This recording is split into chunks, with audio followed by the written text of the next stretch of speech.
राम के वजूद पे हिंदोस्तां को नाज, अहले वतन समझते हैं उनको इमाम हिंद, या अहले नज़र समझते हैं उनको इमाम हिंद।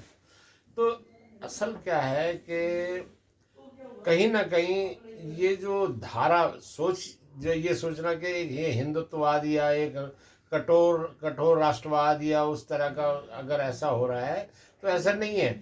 असल क्या है कि सबको न्याय, सबको सम्मान।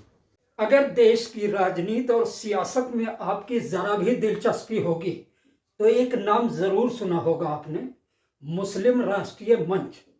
2006 में संघ के दिशा निर्देश और रणनीति के अनुसार बनाया गया ये संगठन, दरअसल इसका लक्ष्य एक ही है कि देश के मुसलमानों को राष्ट्र की मुख्य धारा में लाया जाए। अब ये मुख्य धारा की परिभाषा उनके नजदीक क्या है ये वो बेहतर समझते हैं, लेकिन मानना शायद यही है कि देश का मुसलमान राष्ट्र की मुख्य धारा से दूर है। बहरकैफ 2006 के बाद से लगातार इस तरह की कोशिशें होती रही और आज ये संगठन एक अंकुर से वृक्ष की शक्ल ले चुका है। क्या करता है, कैसे करता है मुसलमानों को इसकी तरफ, अपनी तरफ खींचने के लिए और तथा राष्ट्र की मुख्य धारा से जोड़ने के लिए। मैंने बात की राष्ट्रीय स्तर के नेता और मुस्लिम राष्ट्रीय मंच के संयोजक अफजाल भाई से। देखिए वो और उनके दो और वरिष्ठ पदाधिकारी, मुस्लिम पदाधिकारी, इस बारे में क्या कहते हैं। एक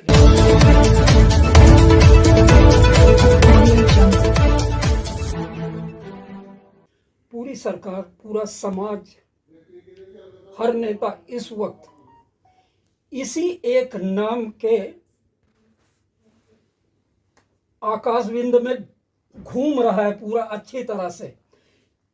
क्या ख्याल है आपका, राम मंदिर के पीछे सारे मुद्दे गौण हो चुके हैं क्या? तो ऐसा नहीं है।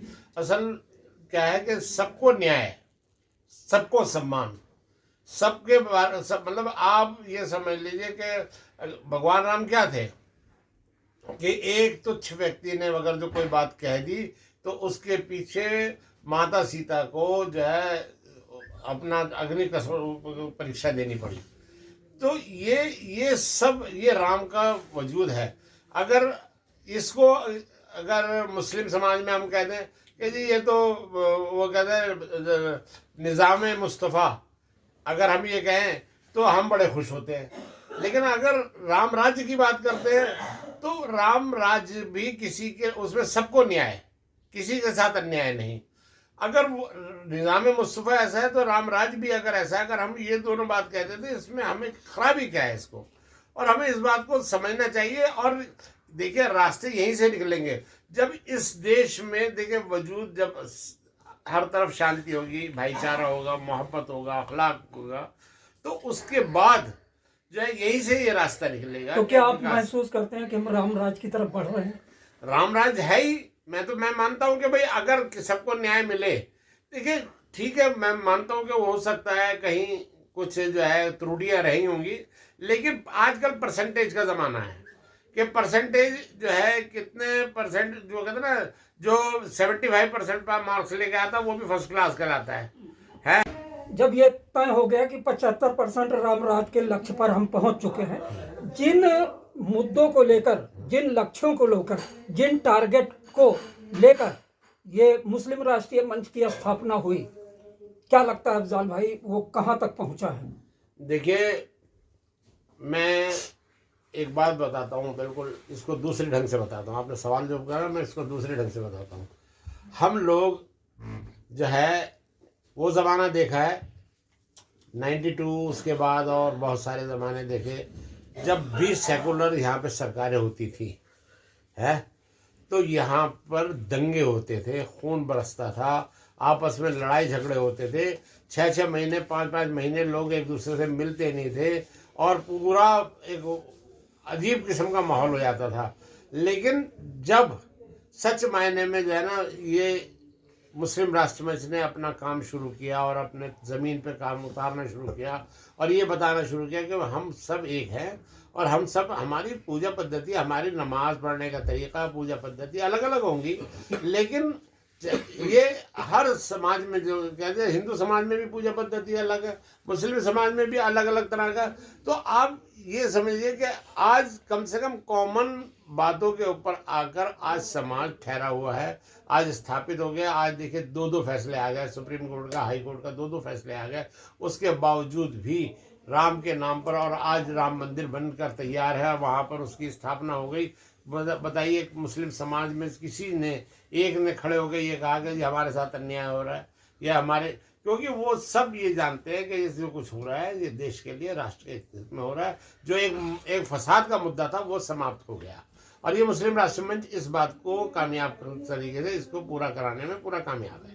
चलिए, आखिरी सवाल से पहले एक बहुत छोटा सा सवाल, क्योंकि आपका जवाब भी मुझे उसी सवाल की ओर प्रेरित कर रहा है।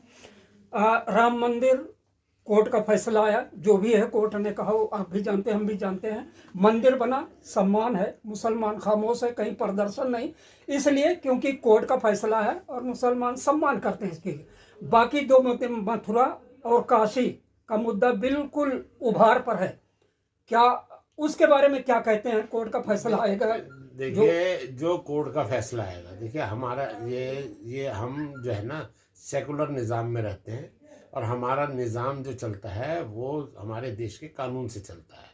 और कानून क्या कहेगा, कानून इसकी निगाह में हम कहाँ बैठे हैं, क्या है, ये मेरा मत अलग हो सकता है, किसी दूसरे का मत अलग हो सकता है, लेकिन कानून के मत में जो देश राष्ट्र का मत है वो कानून का मत है।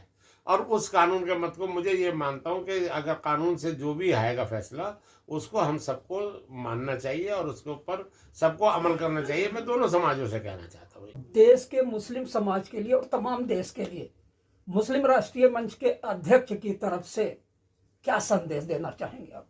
मैं तो यही कहना चाहूँगा कि आइए हम सब लोग मिलकर, ये जो राम मंदिर राष्ट्र मंदिर बन रहा है एक तरह से, आप ये समझिए कि इस तरह से, और हम सबको उसमें सबके लिए न्याय हमें मिलेगा, इस बात को मानना चाहिए। सबके साथ जो है, सब इस देश में अमन और भाईचारे के साथ रहेंगे, ये हमें मानना चाहिए। और हमारे साथ अगर हमें जो है ना इस देश के न्याय को पर भरोसा रखना चाहिए, और हमें सबके साथ, क्योंकि हम कोई हिंदुस्तान के रहने वाला मुसलमान कोई विदेशी नहीं है, हम सब इसी मुल्क के रहने वाले, हम इसी देश के रहने वाले, और हमारा ये मुल्क है। अगर राम किसी के लिए पूजनीय है तो किसी के लिए श्रद्धेय है, और हमें उसके ऊपर, हम पूजनीय और श्रद्धेय को बीच में कोई ज़्यादा फर्क नहीं है। इसलिए हम सब लोग को इस रास्ते पे चलकर देश को अमन और भाईचारे की तरफ लाना चाहिए, और सरकार का सहयोग करना चाहिए। श्रद्धा और पूजनीय में बड़ा बारीक सा फर्क होता है, उस फर्क को समझिए। सहमति असहमति आपका लक्ष्य हो सकता है, आपकी पसंद हो सकती है। जी, ये मैं अब आपको राजस्थान के एक हाई कोर्ट के वकील से मुलाकात करवाता हूँ। जी हाजी साहब, आपका नाम? मेरा नाम सर एडवोकेट दादू खान जोया, राजस्थान से बिलोंग करता हूँ मैं, और मुस्लिम राष्ट्रीय मंच में राष्ट्रीय सह संयोजक गौ सेवा, पर्यावरण, और इसका मेरे पास पूरे हिंदुस्तान का कार्यभार है। अच्छा अच्छा। तो हाजी साहब, मैं सिर्फ एक सवाल आपसे और एक सवाल भाई से पूछना चाहूँगा। आपके लिए सवाल ये है, आप कानून से जुड़े हुए आदमी हैं, लेकिन चलिए उस पर हम बहस करेंगे तो बहुत लंबा हो गया। सवाल सिर्फ यही है कि राम मंदिर का निर्माण हो रहा है, राष्ट्रीय मुस्लिम राष्ट्रीय मंच की तरफ से आपके संगठन का क्या योगदान है? हमारा संगठन ये मुस्लिम राष्ट्रीय मंच 2002 से काम कर रहा है, और इसकी जो नीति है, हिंदुस्तान में राष्ट्रवाद की नींव कैसे हो, हिंदुस्तान में देश में एकता, भाईचारा सभी समाजों में कैसे पनपे, ये इसका मुख्य ध्येय रहा है। और ये एक नई राह पर जो चलने वाला ये मंच है, ये मुस्लिम राष्ट्रीय मंच ही है, जो कि आज देश में एकता और अखंडता की ओर ले जा रहा है। और मैंने देखा है, हिंदुस्तान में भी देखा है, सभी न्याय प्रणालियों में भी देखा है कि जो देश में एकता और अखंडता मुस्लिम राष्ट्रीय मंच की ओर से दी जा रही है, वो अन्य संगठन की तरफ से नहीं दी जा रही। नहीं दी जा रही। राम मंदिर के लिए आपके संगठन का योगदान क्या है? हमारा संगठन जो है, संगठन ने ही शुरू से ही हिंदुस्तान में एकता के लिए और राम मंदिर बनाने के लिए जो संभावनाएं थी या जो प्रयास किए गए वो मुस्लिम राष्ट्रीय मंच की तरफ से किए गए। माननीय राष्ट्रपति महोदय को पत्र लिख के राम मंदिर बनाने के लिए जो ज्ञापन दिए गए, सारे हिंदुस्तान के मुसलमानों से विचार विमर्श करके और यही मुस्लिम राष्ट्रीय मंच ने प्रयास किए भाई देश में एकता रहे और कोई खून खराबा नहीं हो या ऐसे विवाद नहीं हो, और जो हिंदू भाइयों की या समाज की जो उनकी जो धार्मिक एकता थी या उनके जो विचार थे उसको अग्रणी करने के लिए राम मंदिर बने, ऐसा सभी मुस्लिम राष्ट्रीय मंच के कार्यकर्ताओं ने किया। बहुत बहुत शुक्रिया भाईजान। आपका नाम? मेरा नाम महबूब अली, मैं रहने वाला सुरगढ़ का हूँ, जिला गंगानगर से। अच्छा, इस राम मंदिर के निर्माण के बारे में मुसलमानों का रुख क्या होना चाहिए, क्या कहना चाहेंगे आप? हम लोग हमेशा ही भाईचारा चाहे और भाईचारा चाहते हैं। भाईचारा चाहते हैं। हाँ जी। चलिए, बहुत बहुत शुक्रिया। तो देखा आपने दोस्तों, ये थे वो चुने हुए मुसलमान जिनके ऊपर ये दारोमदार डाला जाता है, सोचा जाता है कि ये लोग मुस्लिम समाज को राष्ट्र की मुख्य धारा में लाने के लिए प्रयास कर रहे हैं और करते रहेंगे। लेकिन सवाल ये है कि क्या वाकई मुसलमान राष्ट्र की मुख्य धारा से हटा हुआ है? अगर हम इस पर बोलना चाहेंगे तो बात बड़ी लंबी चल जाएगी, लेकिन फिलहाल शेर के साथ अपनी बात खत्म करना चाहूँगा कि हिंदू है अगर जिस्म तो धड़कन है मुसलमान। हिंदू है अगर जिस्म तो धड़कन है मुसलमान। इस मादरे वतन की इतनी सी हकीकत है और इस हकीकत को बनाकर रखें।